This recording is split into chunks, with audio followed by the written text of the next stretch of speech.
persoalan saya, sampai ke hari ini belum dapat pengesahan daripada kerajaan.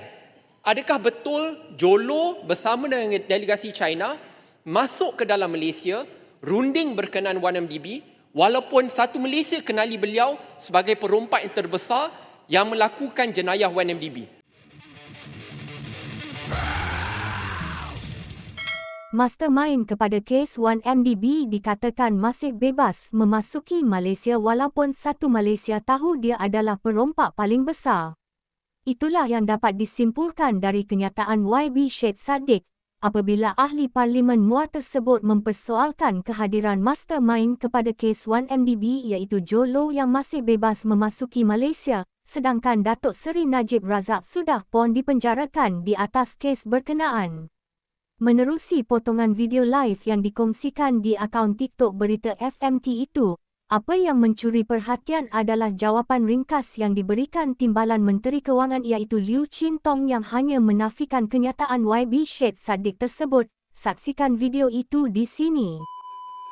Ya, betul, negara rugi lebih 51 bilion ringgit. Dan Datuk Seri Najib telah pun menerima hukuman yang setimpal, lebih 20 tahun penjara dan lebih 100 bilion, 20 bilion ringgit fine. Persoalan saya, sampai ke hari ini, mastermind 1MDB iaitu Jolo masih bebas dan tiada tindakan susulan. Laporan daripada investigative journalist yang diterbitkan oleh Sarawak Report dan WSJ mengatakan bahawa Jolo bersama dengan delegasi China memasuki Malaysia secara sukarela, masuk ke dalam Malaysia untuk runding berkenaan pakej pembayaran 1MDB semula. Ini melibatkan MOF. Kerana kalau rundingan itu berlaku, duit itu dimasukkan ke dalam akaun kewangan bawah kelolaan MOF. Persoalan saya, sampai ke hari ini belum dapat pengesahan daripada kerajaan. Adakah betul Jolo bersama dengan delegasi China masuk ke dalam Malaysia, runding berkenaan 1MDB, walaupun satu Malaysia kenali beliau sebagai perompak yang terbesar yang melakukan jenayah 1MDB?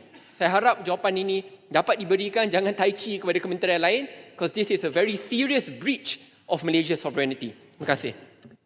Silakan Menteri. Terima kasih Yang di-Pertua, terima kasih Yang Berhormat Muar. Saya menafikan tuduhan tersebut. Terima kasih.